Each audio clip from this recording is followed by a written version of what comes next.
well, not sarcoidosis, but uveitis. They thought it was sarcoidosis.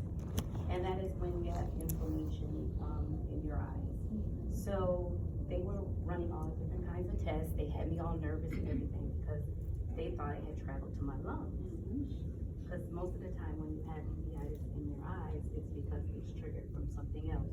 So for years, they had me doing tests, going back and forth to the lung doctor and the eye doctor, and they couldn't find anything. So I said, okay, well, I'm fine. I said to my doctor, okay, can I have the surgery? He said, no, I'm sorry, there is no surgery. I said, okay, well, can you give me medication so I can be, better? And he said, well, it's something you're gonna have to go through for the rest of your life. There's no cure. So I said, wow, okay. So I went to my mother. I went to my mother and I said, they said I had this eye disease. And my, she said, stop right here. Your first mistake, why are you claiming it? And I claimed it for years. I kept saying, my condition, my condition. And it got to the point where I got so tired of going back and forth to the eye doctor that I became depressed.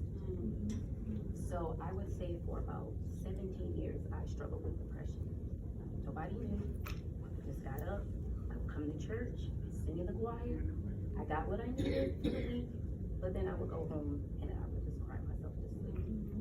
And whenever I went to the eye doctor, if they told me my eyes were inflamed, they had to do something. So I would get to the point where I had to take medication, steroid medication, either by mouth or by injection. So in the beginning, I didn't want, they gave me the pills by mouth, and it made me gain weight. So up and down, my weight was up and down, and it made me even more depressed. I became emotional, and my husband, of course, could pick up on it, and my family would always say to me, you should be an actress, you should be an actress. But I did a good job of covering it up. So every time I went to the eye doctor, and whenever they told me I needed injections, I would get very, very upset. So he would say, okay, Alacia, you ready?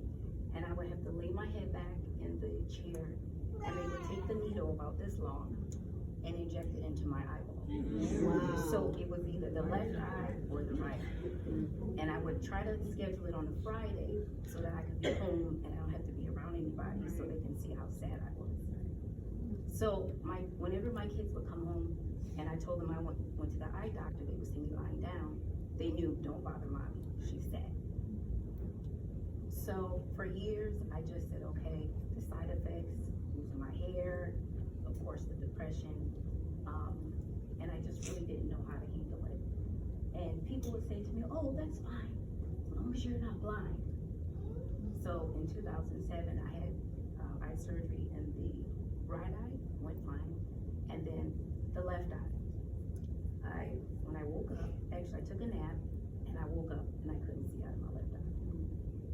And I remember my mother was there that day helping out around, cooking and everything.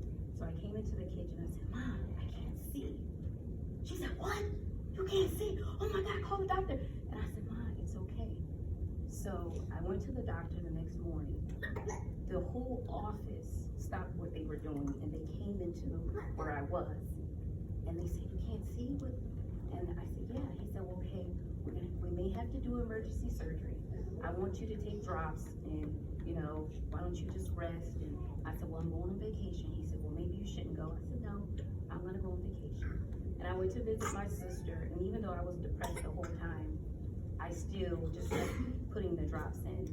And then by the 10th day, God restored vision in that same eye. Praise the Lord. So I thought, okay, I'm fine. But that was just the beginning. Because after that, my eyes repeatedly became inflamed. I was in and out of depression again. And up until last year, I felt something, it felt kind of weird, but my left eye became blurry.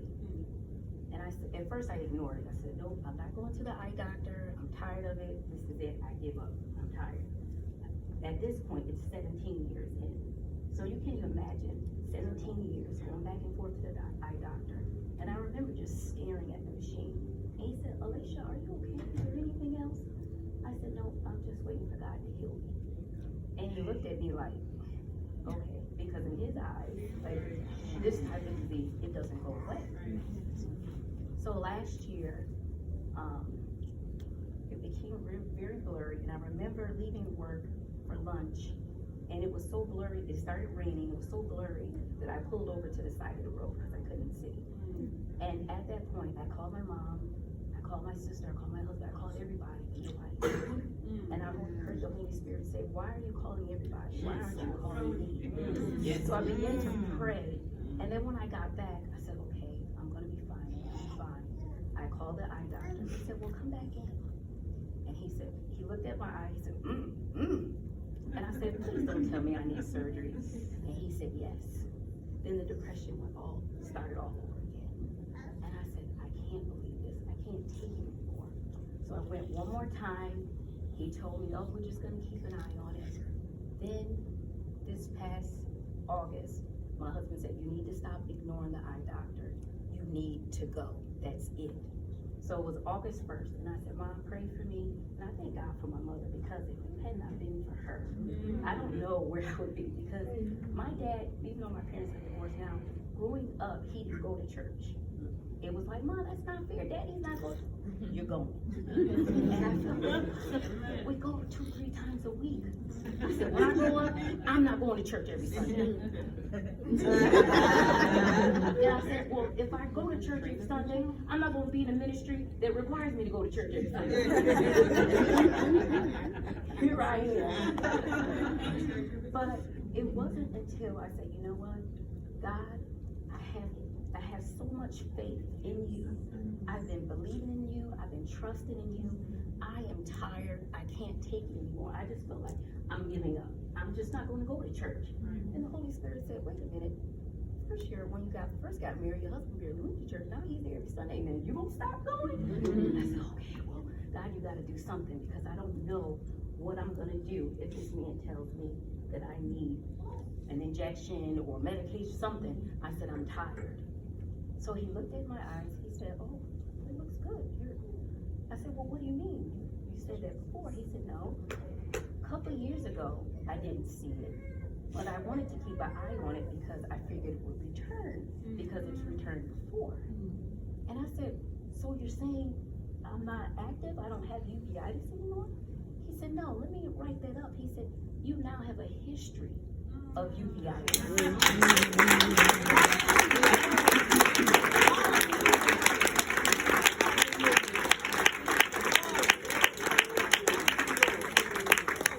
For 19 years, I went from going to the father and son practice. I went from going to the father. The son was in college when I first started going. And now that the son has graduated, I started going to him. So I said, can you get the dates? I wanted the dates. He said, March 9th, 2000, you were diagnosed with uveitis. They told me in the beginning, it would either lead to blindness, or you would be disabled or partially blind. To this day, it might be a little blurry, but I don't have uveitis.